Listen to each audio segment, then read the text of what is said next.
এই খালপাড়, এই হিজলের গাছ, সরু পথ, কাদা ভেজা, অশ্রু ভেজা, এই পথ শহরে মিশেছে। দাঁড়িয়ে আছে মা, পুত্র তার এই পথে ফিরে যেন বাড়ি। পায়ে তার লাগে যেন গাঁও গ্রামের মাটি। হিজল ফুলের রং সাক্ষী কাদা জল, মার চোখ অশ্রু ছলছল। মায়েরা বোধ হয় এমনই, নিশেষে আমরা সবাই মায়ের কোলে যেন ফিরতে চাই, কারণ মায়েরা যে পথ চেয়ে রয়। দর্শক, সকাল সকাল মায়ের প্রতি ভালোবাসা দিয়েই শুরু করছি আজকের সকাল। শুভ সকাল, আমন্ত্রণ সকাল 24-এ। আজ রবিবার 28 বৈশাখ 1432 বঙ্গাব্দ এবং 11 মে 2025 খ্রিস্টাব্দ। আপনাদের সাথে রয়েছি আমি সারিকা তাবাসসুম। দর্শক, দেশের বেশিরভাগ জেলায় বয়ে যাচ্ছে তাপপ্রবাহ। আজ মৌসুমের সর্বোচ্চ তাপমাত্রা রেকর্ড করা হয়েছে চুয়াডাঙ্গায় 42 ডিগ্রি সেলসিয়াস। আবহাওয়া অধিদপ্তর জানিয়েছে চুয়াডাঙ্গা ছাড়াও রাজশাহীর উপর দিয়েও বয়েছে তীব্র তাপপ্রবাহ। এছাড়া ঢাকা, ময়মনসিংহ, চট্টগ্রাম, বরিশাল বিভাগে চলছে মৃদু থেকে মাঝারি ধরনের তাপপ্রবাহ, যা অব্যাহত থাকতে পারে। তবে রোববার থেকে দেশের বেশিরভাগ জেলায় বৃষ্টি, বজ্রসহ বৃষ্টির পূর্বাভাস দেয়া রয়েছে।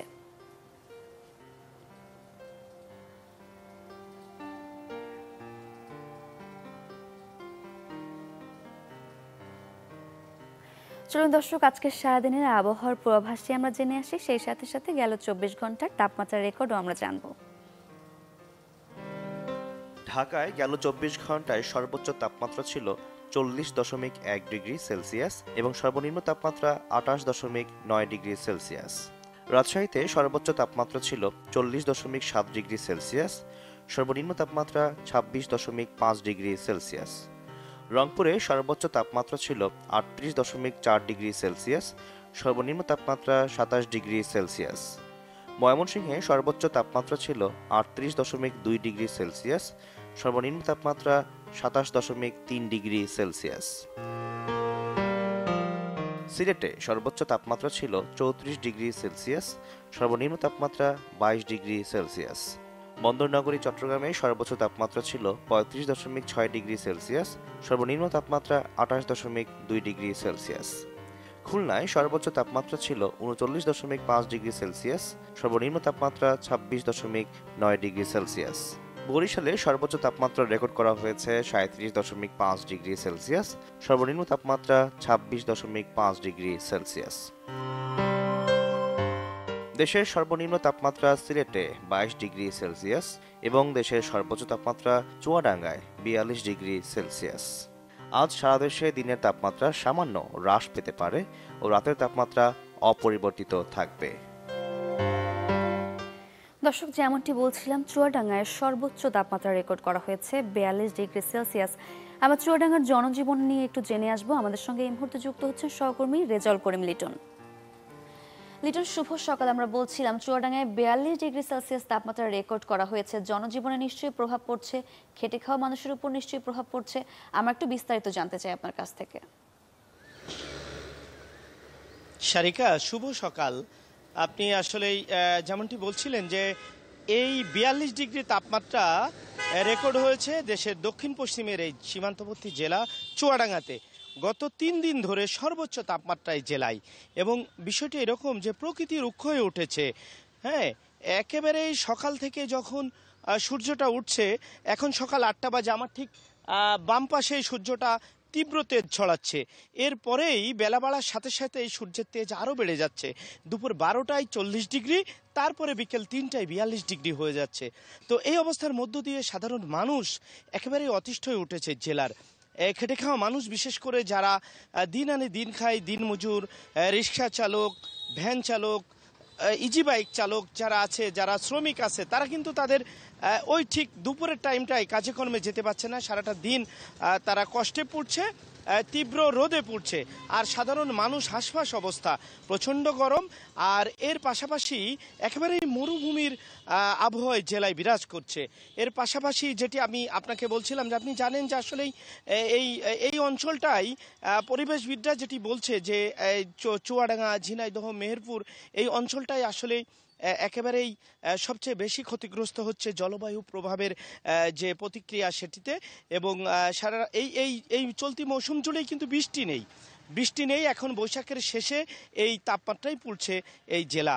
এবং বিষয়টি এই জেলার প্রাণীকুল মানুষ, কৃষি, আপনি জানেন যে কৃষিতে সমৃদ্ধ এই জেলাগুলো, কিন্তু কৃষকদেরও ব্যাপক ক্ষতি হচ্ছে, বিশেষ করে সবজি আবাদ। তারপরে সামনে আউশ মৌসুম আসছে, প্রচণ্ড আপনার সেচ দিতে হচ্ছে প্রতিদিন। আমি কৃষকদের সাথেও কথা বলেছি, তারা বলছে যে প্রতিদিন ফসলে সেচ দিতে হচ্ছে এবং সবাই বেশ কষ্টের মধ্যে রয়েছে। তো সব মিলিয়ে এই জেলার মানুষ প্রত্যাশা করছে এক পশলা বৃষ্টির।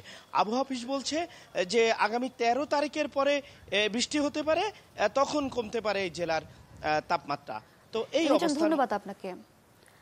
দর্শক, চুয়াডাঙ্গার আবহাওয়া পরিস্থিতির খবর আমরা জানছিলাম, তীব্র তাপপ্রবাহের খবর আমরা জানছিলাম। এই মুহূর্তে আমরা একটু চলে যাব দিনাজপুরে।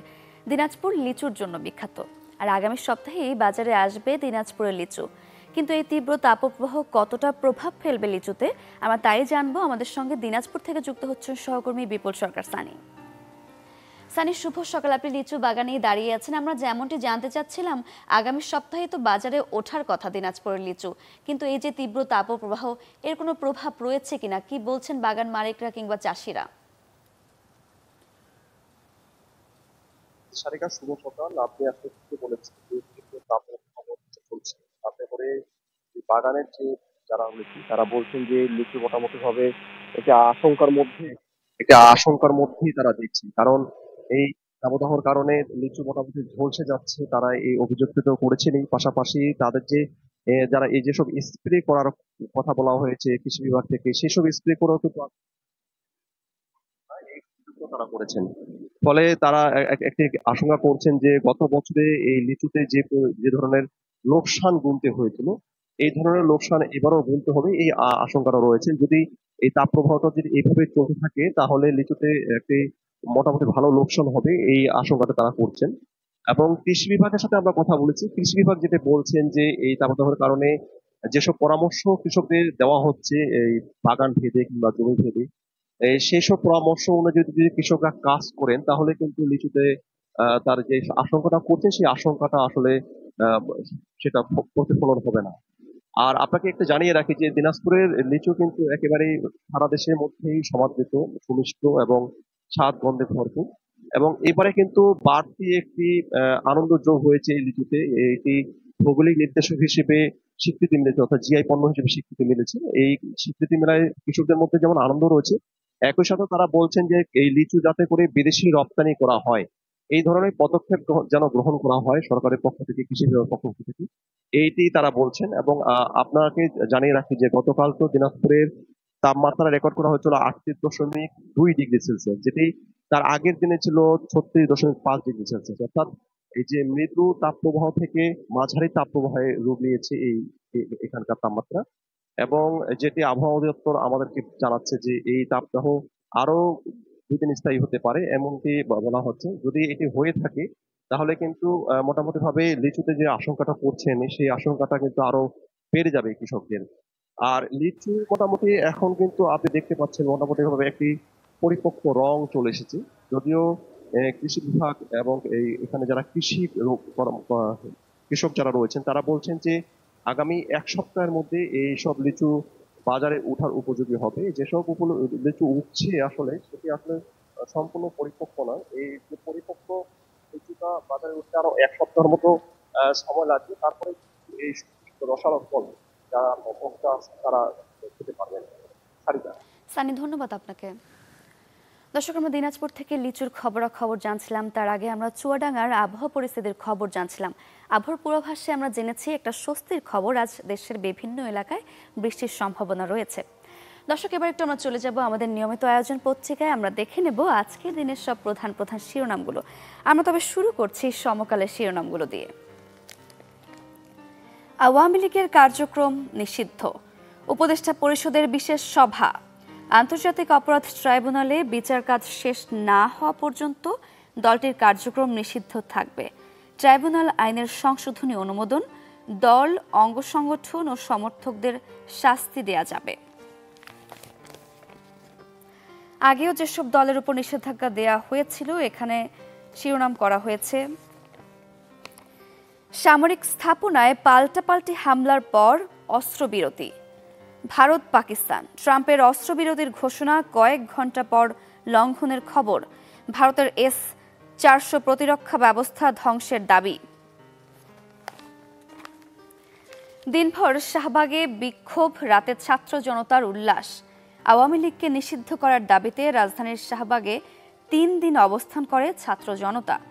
জুলাই অভ্যুত্থানে অংশ নেওয়া ছাত্র নেতৃত্বের ডাকে সাড়া দিয়ে গতকাল শনিবারও দিনভর চলে বিভিন্ন দল ও সংগঠনের বিক্ষোভ। তবে রাতে আওয়ামী লীগের কার্যক্রম নিষিদ্ধের ঘোষণা আসার পরপরই শুরু হয় আনন্দ মিছিল। দর্শক, সমকালের শিরোনামগুলোতে তো চোখ বুলিয়ে নিচ্ছিলাম, আমরা চলে যাব এবারে একটু প্রথম আলোতে। প্রথম আলোর প্রথম পাতায়ও একই শিরোনাম রয়েছে, আওয়ামী লীগের কার্যক্রম নিষিদ্ধ। উপদেষ্টা পরিষদের সিদ্ধান্ত, ট্রাইব্যুনাল কোনো রাজনৈতিক দলের অঙ্গ সংগঠন বা সমর্থক গোষ্ঠীকে শাস্তি দিতে পারবেন। 30 কার্যদিবসের মধ্যে জুলাই ঘোষণাপত্র প্রকাশ। লিখিত প্রস্তাব চায় যুক্তরাষ্ট্র, তারপর আলোচনা শুরু। পাল্টা শুল্কের বিষয়ে বাণিজ্য উপদেষ্টাকে লেখা এক চিঠিতে একথা বলেছেন যুক্তরাষ্ট্রের বাণিজ্য প্রতিনিধি।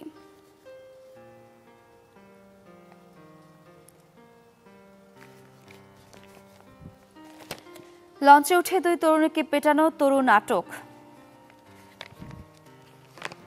দর্শক, প্রথম আলোর শিরোনামগুলোতে আমরা চোখ বুলিয়ে নিচ্ছিলাম, আমরা চলে যাব দৈনিক ইত্তেফাকের শিরোনামগুলোতে এবারে।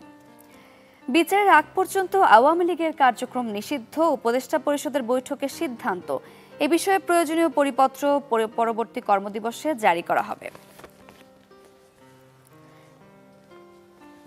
সিসি ক্যামেরায় অজ্ঞাত যুবক, নথিপত্র গায়েব। শেওড়াপাড়ায় 2 বোন খুন।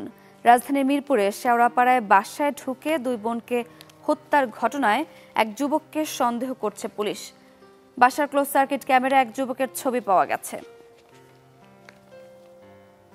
বরিশালের নৌপথে আবার স্টিমার সার্ভিস চালুর চেষ্টা হচ্ছে বলছেন নৌ পরিবহন উপদেষ্টা।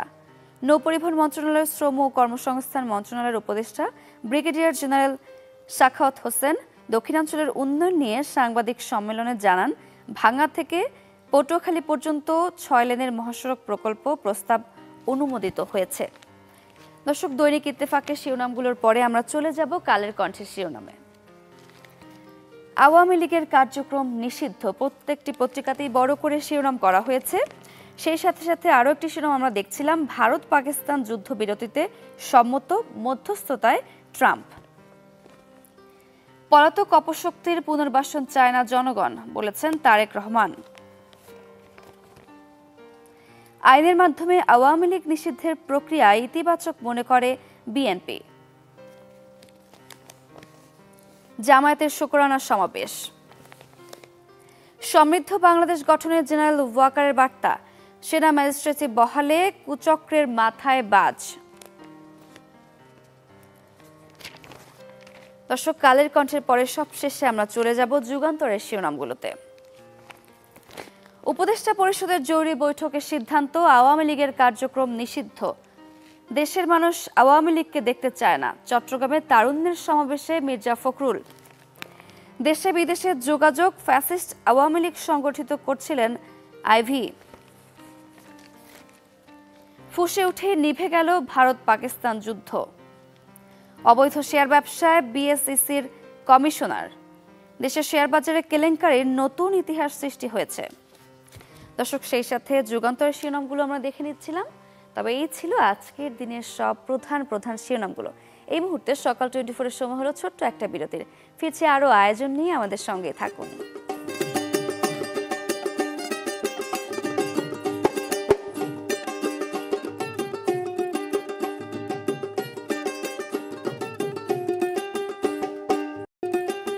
ফিরে এলাম বিরতির পর, আবারও আমন্ত্রণ সকাল 24-এ। দর্শক, এবারে চমৎকার একটি আয়োজন নিয়ে আপনাদের জানাবো। বুদ্ধি পূর্ণিমার আয়োজন নিয়ে আমরা জানতে চলে যাব বান্দরবানের, সেখান থেকে যুক্ত হবেন সহকর্মী ইয়াসিনুল হাকিম। ইয়াসিন, শুভ সকাল। আমরা একটু বুদ্ধ পূর্ণিমার আয়োজন নিয়ে জানতে চাই। আমরা দেখতেই পাচ্ছি পেছনে বিভিন্ন প্রোগ্রাম হচ্ছে, আমরা একটু বিস্তারিত জানতে চাই। সারিকা বৌদ্ধ পূর্ণিমা বা বৈশাখী পূর্ণিমা এটিকে মূলত গৌতম বুদ্ধের যে আজকে জন্মতিথি, এই বৈশাখ মাসের পূর্ণিমা তিথিতে এই দিনটি উপলক্ষে বুদ্ধের যে ত্রিস্মৃতি বিজড়িত দিন, জন্মগ্রহণ, বুদ্ধি এবং সিদ্ধি লাভ, পাশাপাশি মহাপূর্ণিমান লাভ, এটিকে কেন্দ্র করে কিন্তু প্রতি বছরই বান্দরবান পার্বত্য জেলায় বৌদ্ধ ধর্মাবলম্বীগণ বিভিন্ন বিহারগুলোতে তারা ভিড় করে এবং সকাল থেকে সূচিপত্র পরিধান করে, স্নান করার পরে সূচিপত্র পরিধান করে তারা বিভিন্ন বিহারগুলোতে চন্দন জলযুক্ত জল নিয়ে কিন্তু তারা বিহারগুলোতে আসে। আমরা দেখেছি সকাল থেকে তারা বিভিন্ন বিহারগুলোতে শিশু কিশোর থেকে শুরু করে প্রত্যেকে আসলে এখানে সমাবেত পাতলে জড়ো হয়েছে। র্যালি শেষে কিন্তু তারা বিভিন্ন যে আনুষ্ঠানিকতাগুলো রয়েছে, বিশেষ করে এখন ধর্মীয় সূত্রপাত গ্রহণ চলছে, এরপরে পঞ্চশীল, অষ্টশীল, এরপরে সূত্র শ্রাবণ করবে, পাশাপাশি যে বিকাল বেলা তারা হাজার প্রতি পর্যটনের মধ্যে দিয়ে এই দিনটি উৎসব উদযাপন করবে। মূলত এই দিনটি অনেকটা গুরুত্বপূর্ণ দিন হিসেবে তারা পালন করে। পাশাপাশি বৌদ্ধ ধর্মাবলম্বীদের পাশাপাশি হিন্দু ধর্মাবলম্বী যারা রয়েছে তারাও এই উৎসবটিকে অনেকটা গুরুত্ব সহকারে দেখে। তারা মনে করে তাদের যে নবম বিশুর অবতরণ, তারা গৌতম বুদ্ধের মনে করে। আমরা দেখেছি আজকে অনুষ্ঠানে বৌদ্ধ ধর্মাবলম্বীদের যে ধর্মীয় বুদ্ধ পূর্ণিমা অনুষ্ঠান চলছে, সেটিতে কিন্তু বান্দরবানের যে রাজা রয়েছে তিনিও কিন্তু এই অনুষ্ঠানে যুক্ত হয়েছেন এবং তারা যেটি বলছে এটির মাধ্যমে বান্দরবান সহ সারা দেশের মানুষের মঙ্গল প্রার্থনা তারা করবে। এবং যেহেতু গৌতম বুদ্ধের আজকের জন্মতিথি, এই তিথিকে সামনে রেখে বিভিন্ন আনুষ্ঠানিকতাও নিয়েছে, পাশাপাশি অষ্টশীল, পঞ্চশীল, সূত্র শ্রাবণ সহ বিভিন্ন আয়োজন রয়েছে এখানে। সারিকা। ইয়াসিন, ধন্যবাদ আপনাকে।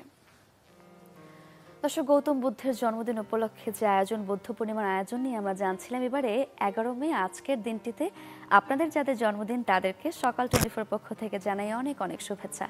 আপনার দিনটি অনেক ভালো কাটুক, রঙিন কাটুক এই কামনা করছি। দর্শক, 11 মে এই দিনটিতে আর কোন কোন বিখ্যাত ব্যক্তির জন্মদিন আমরা এক নজরে এবার জেনে আসব। 1892 সালের এই দিনে জন্মগ্রহণ করেন ইংরেজ অভিনেত্রী ডেম মার্গারেট টেইলর রাদারফোর্ড। তিনি মিস মার্পল চরিত্রের চরিত্রায়নের জন্য বিশেষভাবে পরিচিত। তিনি দ্য ভিআইপি স চলচ্চিত্রের ব্রাইটনের ডাচেস ভূমিকায় অভিনয় করে শ্রেষ্ঠ পার্শ্ব অভিনেত্রীর জন্য একাডেমি পুরস্কার ও গোল্ডেন গ্লোব পুরস্কার লাভ করেন। 1912 সালের এই দিনে জন্মগ্রহণ করেন উর্দু সাহিত্যের জনপ্রিয় লেখক Saadat Hasan Manto.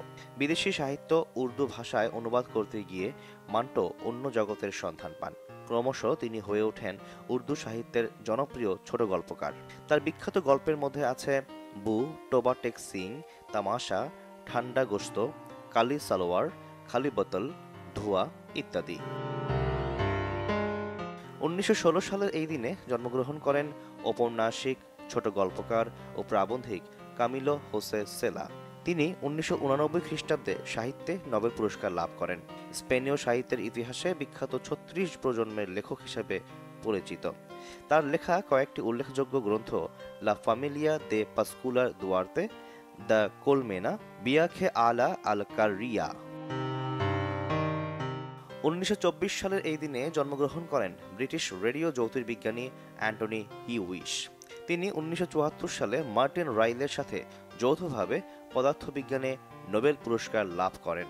Radio aperture synthesis আবিষ্কারের মাধ্যমে পালসার আবিষ্কারে গুরুত্বপূর্ণ অবদান রাখার জন্য তিনি এই পুরস্কার লাভ করেন। 1984 সালের এই দিনে জন্মগ্রহণ করেন স্পেনীয় ফুটবলার আন্দ্রেস ইনিয়েস্তা লুহান। প্রথম দলে তার অভিষেক হয় 2002 সালে 18 বছর বয়সে। 2010 বিশ্বকাপের ফাইনালে নেদারল্যান্ডসের বিপক্ষে তিনি খেলার একমাত্র গোলটি করেন। তাকে ম্যান অব দি ম্যাচ ঘোষণা করা হয়। এছাড়া 2011-12 মৌসুমে তিনি ইউরোপের সেরা খেলোয়াড় হিসেবে নির্বাচিত হন। দর্শক, জন্মদিন নিয়ে জানছিলাম, এবার একটু ভিন্ন প্রসঙ্গে চলে যাব। সকাল সকাল একটু এগিয়ে যাওয়ার গল্প শুনবো। বাণিজ্যিকভাবে আঙুরের চাষ হচ্ছে, আমরা সেসব নিয়ে জানবো। চুয়াডাঙ্গার জীবননগরে হচ্ছে এই চাষ। সবুজ, লাল ও কালো রঙের আঙুর দেখতে দূর দূরান্ত থেকে আসছেন দর্শনার্থীরা। কৃষি বিভাগ বলছে সারা দেশে এভাবে আঙুর চাষ ছড়িয়ে দিতে পারলে কমবে আমদানি, সাশ্রয় হবে বৈদেশিক মুদ্রা। আমরা একটু প্রতিবেদন দেখে আসবো। থোকায় থোকায় ঝুলছে সবুজ, লাল ও কালো রঙের আঙুর। এমন দৃশ্যের দেখা মিলছে চুয়াডাঙ্গার জীবননগর উপজেলার বেশ কয়েকটি গ্রামে। জীবননগর উপজেলার হাসাদহের আশরাফুল ৩ বিঘা জমিতে বাইকোনোর, ব্ল্যাক ম্যাজিক ও ফ্যালস জাতের আঙুর চাষ করেছেন। বাম্পার ফলন হয়েছে তার বাগানে। জানান ৩ বিঘায় প্রায় ২৫০ মণ আঙুর উৎপাদন হবে।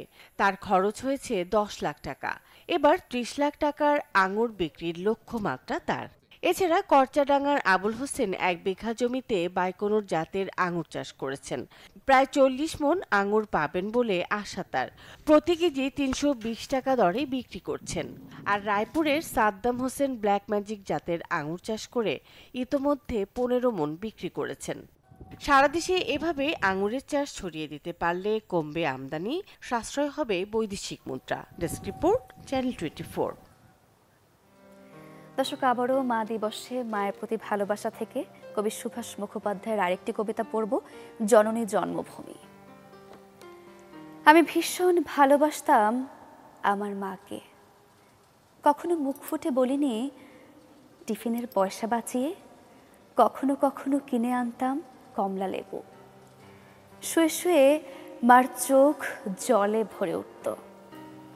আমার ভালোবাসার কথা মাকে কখনো আমি মুখ ফুটে বলতে পারিনি। হে দেশ, হে আমার জননী, কেমন করে তোমাকে আমি বলি।